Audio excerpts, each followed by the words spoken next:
உங்க மனசு பெருசுயா என் கண்ணுக்கு முன்னாலே இந்த உலகம் பெருசுயா அந்த வானத்தை போல உங்க மனசு பெருசுயா என் நினைப்பாலே இருப்பவரே ஏசையா. ஓஹோ நினைச்சாலே உலகெல்லாம் சொல்லுதையா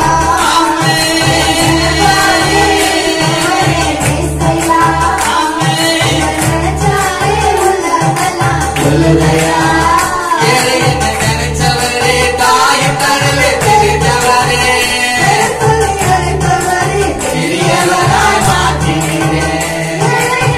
இதுவரைக்கும் தாயும் கடலே தெரிந்த கொஞ்ச காணாமல் பெரியவராய் மாற்றினீரே.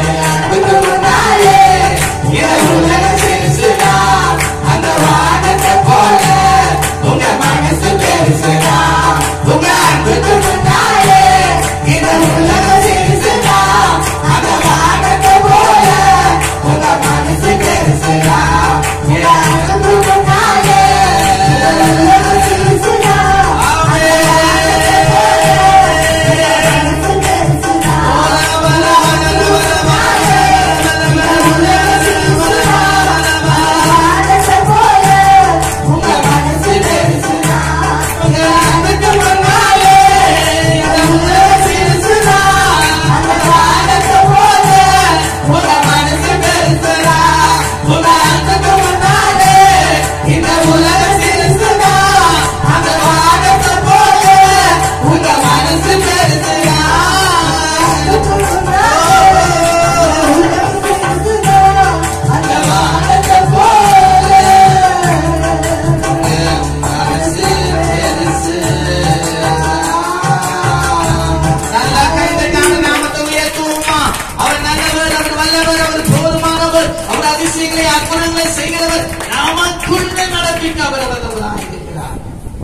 அவர் நமக்கு தூரமானவர் அல்ல.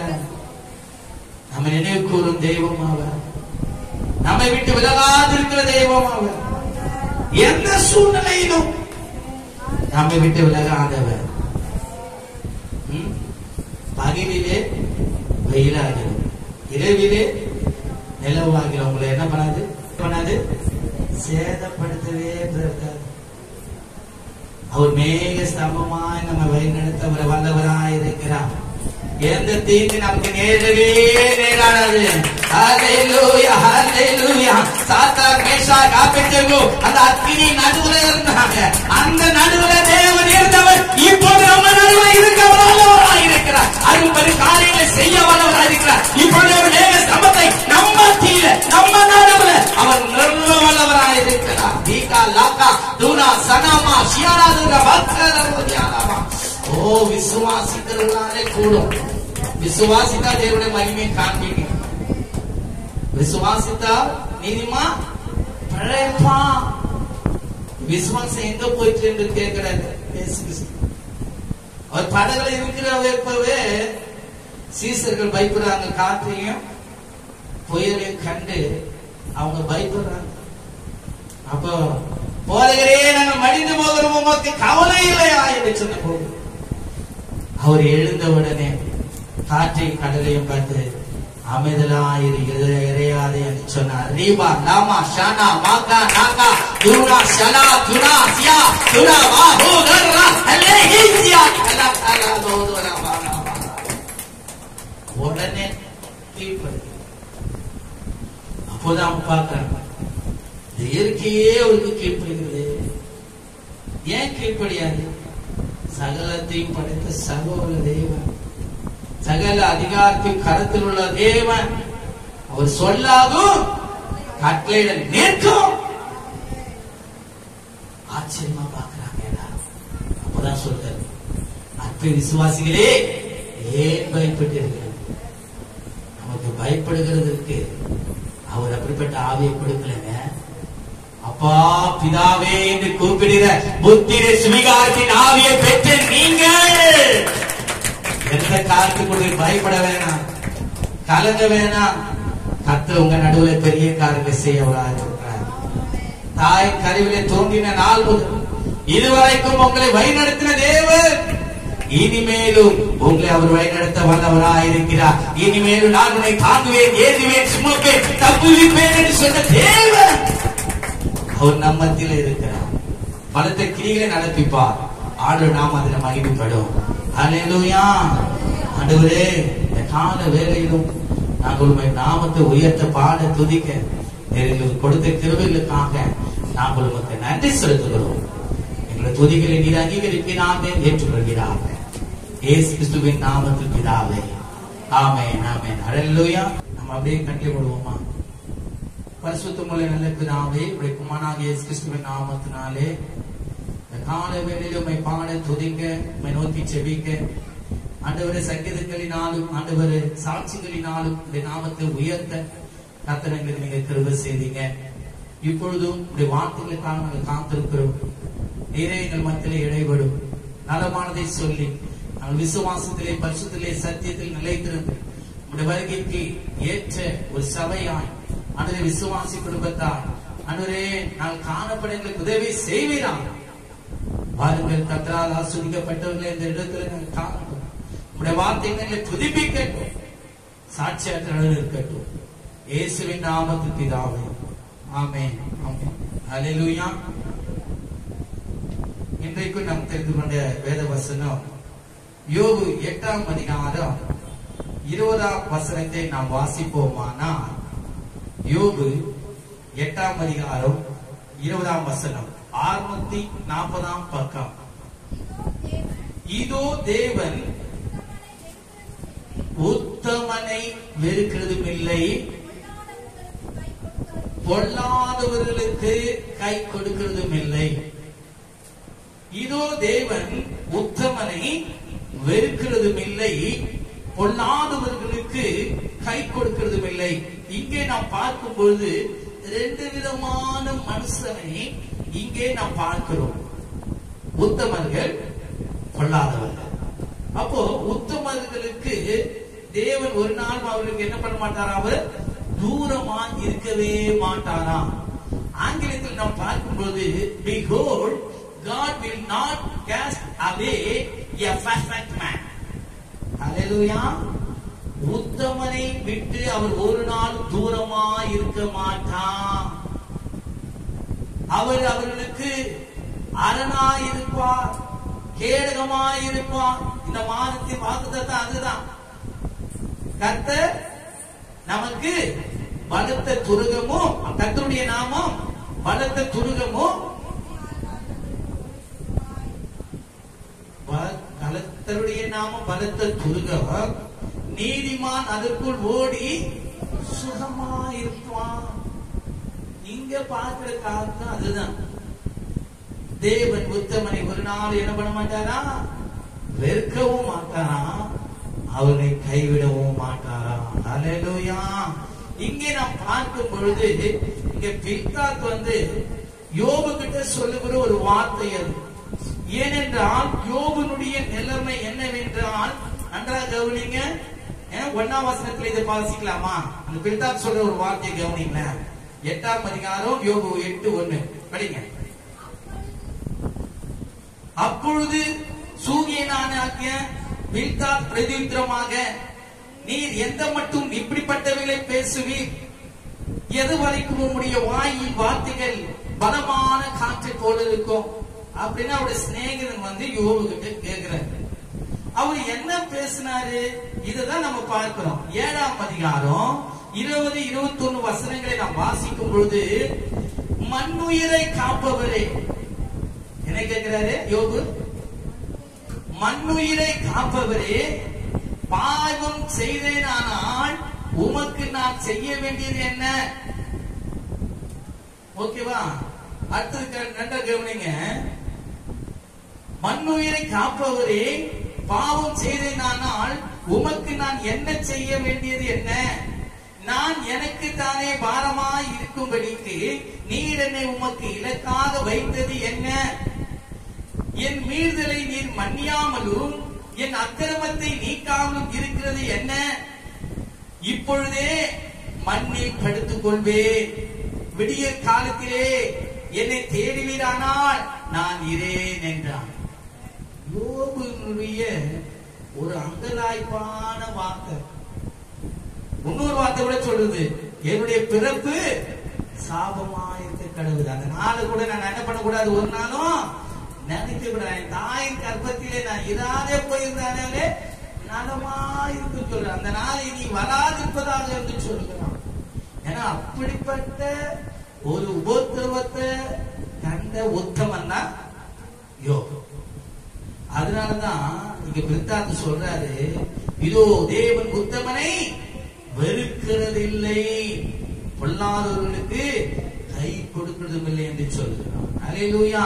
தொடர்ந்து இந்த பிரித்தாந்து சொல்லுகிற வார்த்தையை நீங்கள் கவனிப்பீர்களானால் அங்கே 3ஆம் வசனத்தை நாம் வாசிப்போமானால் 8:3 தேவன் நியாயத்தை புரட்டுவாரோ, தேவன் நியாயத்தை புரட்டுவாரோ, சர்வ வல்லவர் நீதியை புரட்டுவாரோ, உம்முடைய பிள்ளைகள் அவருக்கு விரோதமாய் பாவம் செய்திருந்தாலும் அவருடைய பாதகத்தின் ஆக்கினைக்கு அவர்களை அவர் ஒப்பு கொடுத்திருந்தாலும் நீ தேவனை ஏற்கனவே தேடி சர்வ வல்லரை நோக்கி விண்ணப்பம் செய்து சுத்தமும் செம்மையுமாய் இருந்தீரே. ஆனால் அப்பொழுது அவர் உமக்காக விழித்து, எப்பொழுது அவரை நோக்கி ஜெபிக்கும் பொழுது, நல்லா கவனிங்க, அப்பொழுது அவர் உமக்காக விழித்து நீதியுள்ள உம்முடைய வாசஸ்தலத்தை சாங்கோபமாக்குவான்.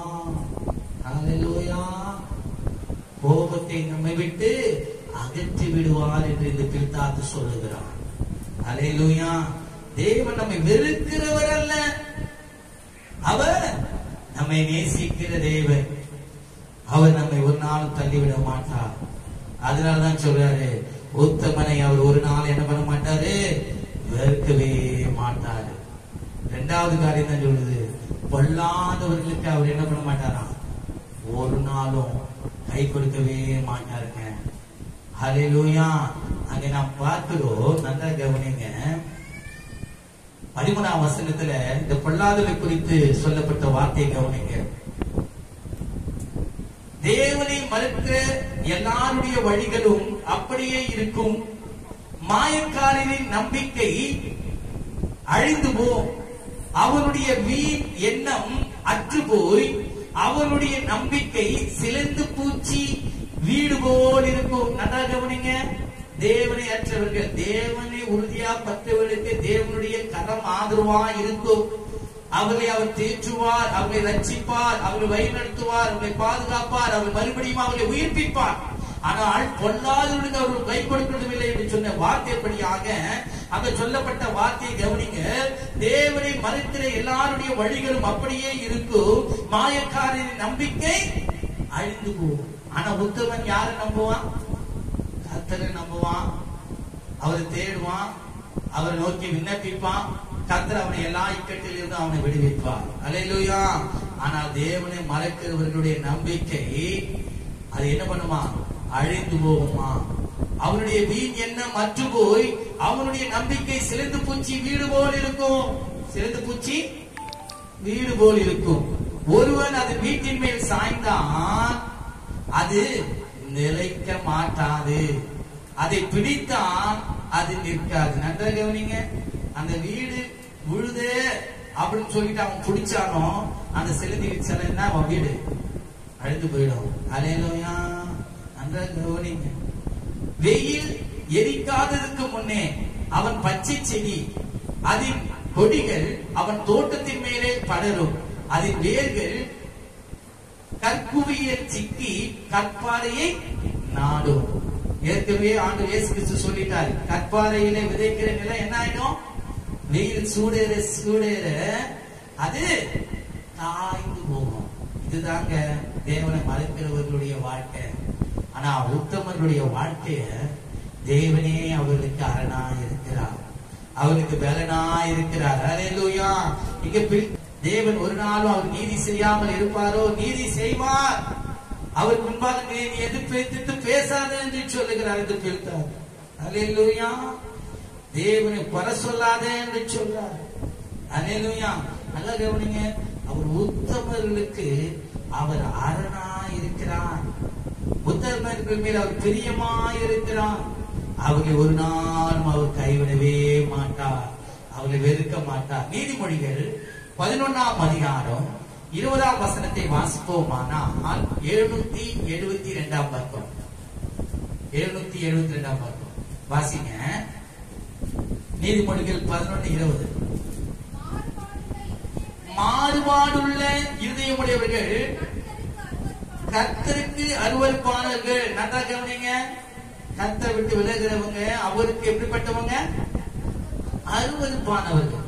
நல்லா கவனிங்க, மாறுபாடுகளுடைய இருதயம் அது நித்தமும் வல்லாதான் இருக்கிறோம். ஆனா இங்க இன்னொரு வார்த்தை வருது, உத்தம மார்க்கத்தாரோ அவருக்கு பிரியமானவங்க. அதனாலதான் அவர்களை ஒரு நாள் அவர் ஆண்டவர் என்ன பண்ண மாட்டாரா? கை விடவே மாட்டாரு, வெறுத்து விடவே மாட்டாரு. அதே வசனத்தை பாருங்க, 37ஆம் அதிகாரம் சங்கீதம் 18ஆம் வசனத்திலே அங்க சொல்லுகிற ஒரு வார்த்தையை நீங்கள் பார்ப்பீர்களானால் 692ஆம் பக்கம் வாசிங்க.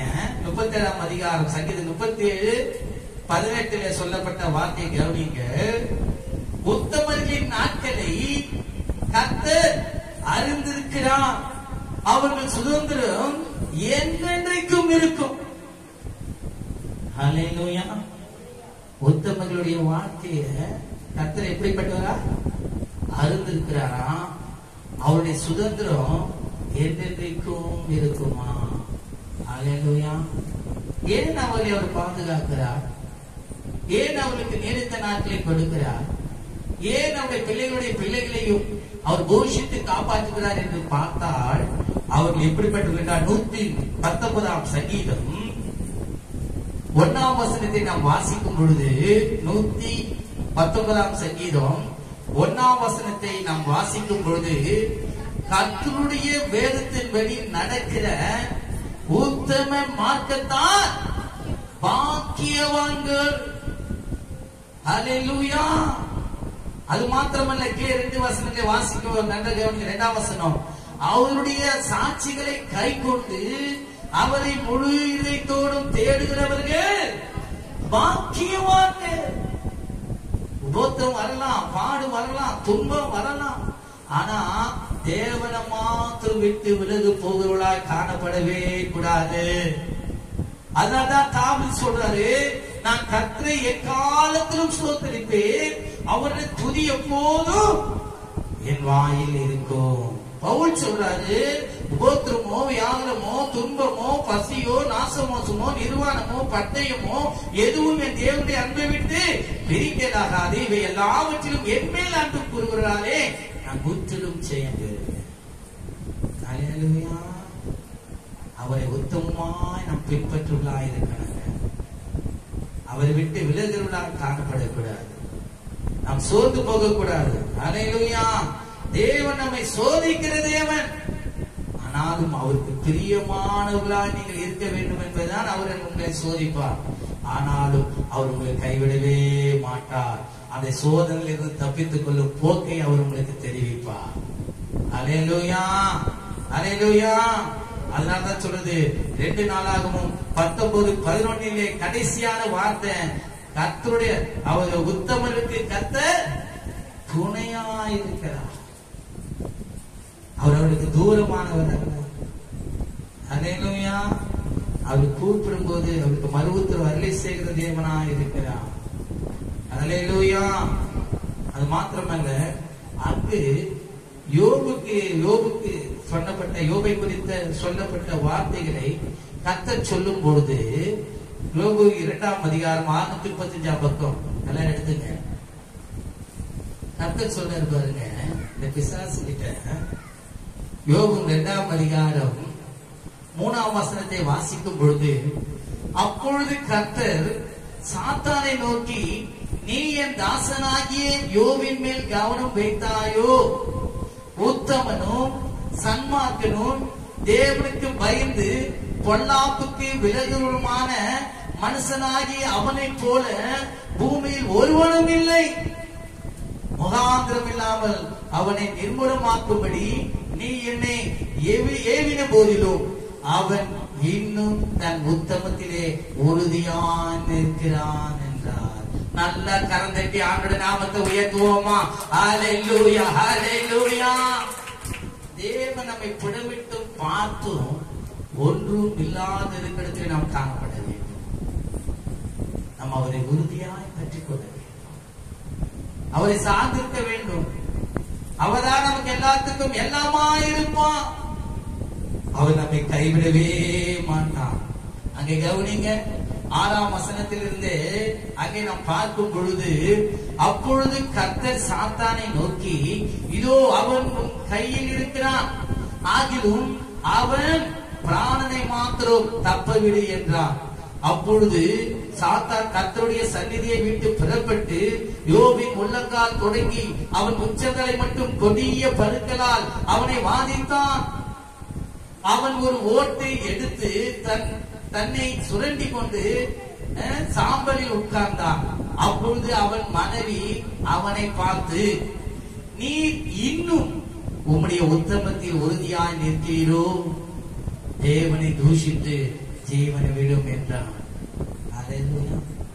மாட்டிய கவனிங்க, அந்த உத்தமம் தான் அவனை ஜீவனோடு கூட இருக்க வச்சது. கோத்திரம் வரலாம், பாடு வரலாம், துன்பம் வரலாம், ஆனா நாம் தேவனை உறுதியாய் பற்றிக் கொள்ளும் போது அது ஒரு லேசான ஒரு காற்றை போல அது மாறி போகும். ரேலை போல மாறி போகும். புயல் போல இருக்கலாம், லேசான காற்றை போல அது தேவன் மாற்ற வல்லவராக இருக்கிறார். அல்லேலூயா. நம்முடைய நம்பிக்கை, நம்முடைய உறுதி தேவனை மேல் இருக்கணும். அப்பொழுது தேவன் எல்லாவற்றையும் மாற்றி போடுவா. அதனால்தான் அவர் சொல்றாரு, யோபு சொல்லுகிற ஒரு வார்த்தை, அதற்காக நீ பைத்தியக்காரி பேசுறது போல பேசுகிறார். தேவன் கையிலே நன்மை பெற்ற நாம் தீமையும் பெற வேண்டாமோ என்றார்.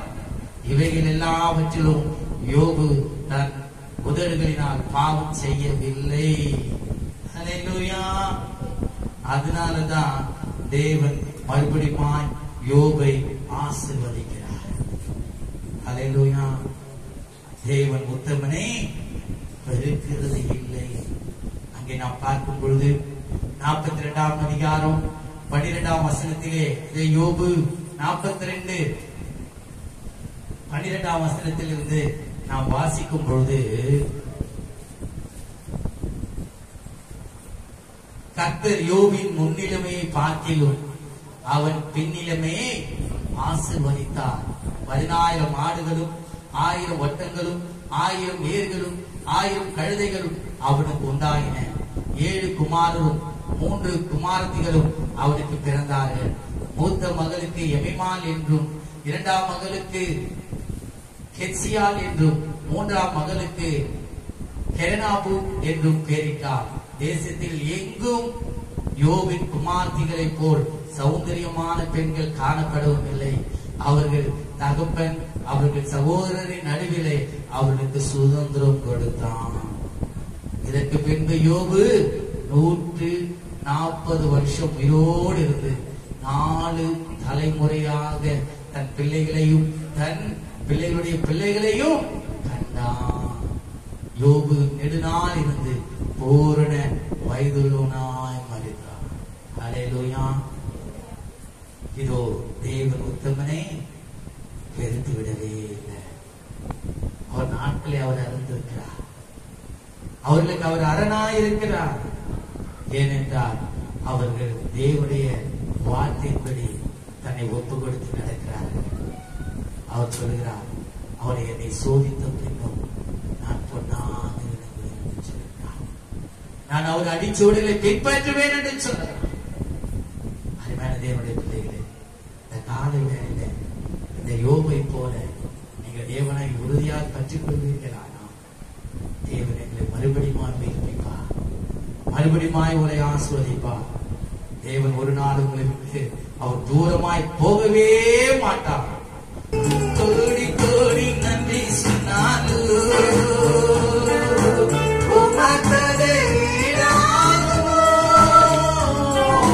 கோடி கோடி நன்றி சொன்னாலும் என் ஈடாகுமோ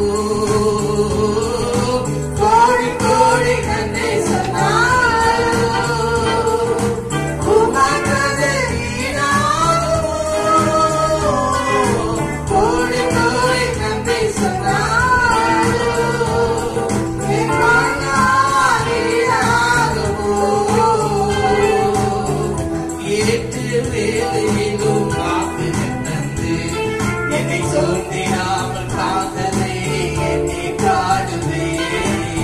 சோர்ந்திட்ட வேலையிலும் திருவைகள் தந்து என்னை வேண்டிடாமல் செய்ததை காடுவே. ஏற்ற வேலையிலும் காத்து தந்து என்னை சோர்ந்திடாமல் காத்ததை என்னை காடுவே.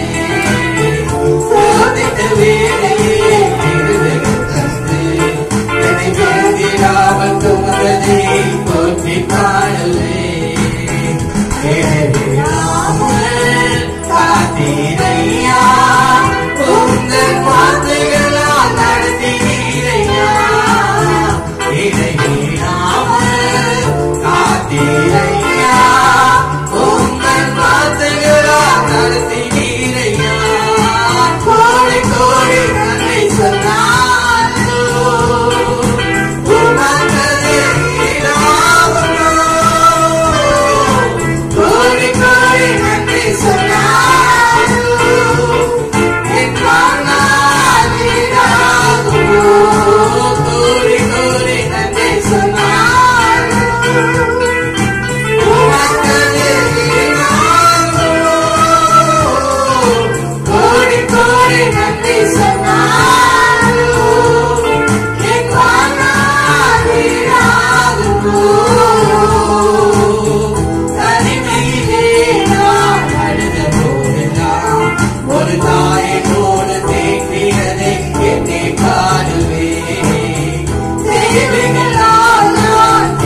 துதிக்க, உடைய நாமத்தை உயர்த்த, ஆண்டவரே உம்மை நோக்கி செபிக்க, ஆண்டவரே உடைய வார்த்தையை கேட்க நீர் எங்களுக்கு கொடுத்த தருணத்துக்கான நாங்கள் உமக்கு நன்றி செலுத்துகிறோம்.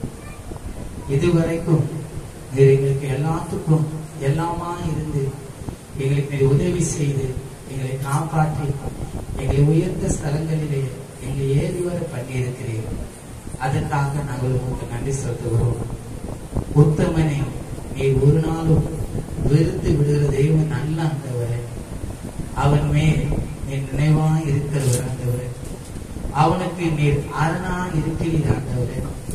அவனை நீர் ஆண்டவரே உயர்த்துகிறதா இருக்கிறீர் ஆண்டவரே. அதற்காக நாங்கள் உங்களுக்கு நன்றி செலுத்துகிறோம். ஆமென் ஆண்டவரே. இந்த நாளில் எங்களுக்கு ஆசீர்வாதத்தை தந்ததற்காக நன்றி செலுத்துகிறோம். நாளும் பிள்ளைகள் கொடுத்த ஒவ்வொரு காணிக்கையும் கர்த்தர் நீர் அங்கீகரித்து அதை ஆசீர்வதித்து அதை பலாயிரம் மடங்கு திருப்பி தாங்குவான். தசம்பாங்கள் எல்லாம் பட்டகச்சாலையை கொண்டு வாருங்கள் என்று சொன்னீங்களே ஆண்டவரே. அவரை நான் ஆஸ்வதிப்பேன் என்று சொன்னீங்களே. அப்படியா ஆசீர்வதித்து ஆண்டவரே பிள்ளைகள் உமக்கு முன்பாங்க ஆண்டவரை செழித்து இருக்க உதவி செய்யுங்க. உடைய நாமத்தை மகிமைப்படுத்திக் கொள்ளுங்க. வந்த ஒவ்வொரு பிள்ளைகள் பேர் பேரா தனித்தனியா நீர் ஆசீர்வதி. உம்முடைய நாமத்தை நீர் மகிமைப்படுத்திக் கொள்ளுங்க. இயேசு கிறிஸ்துவின் நாமத்தில் ஜெபித்து ஜெயம் எடுக்கிறோம் எங்க நல்ல பிதாவே. ஆமென்.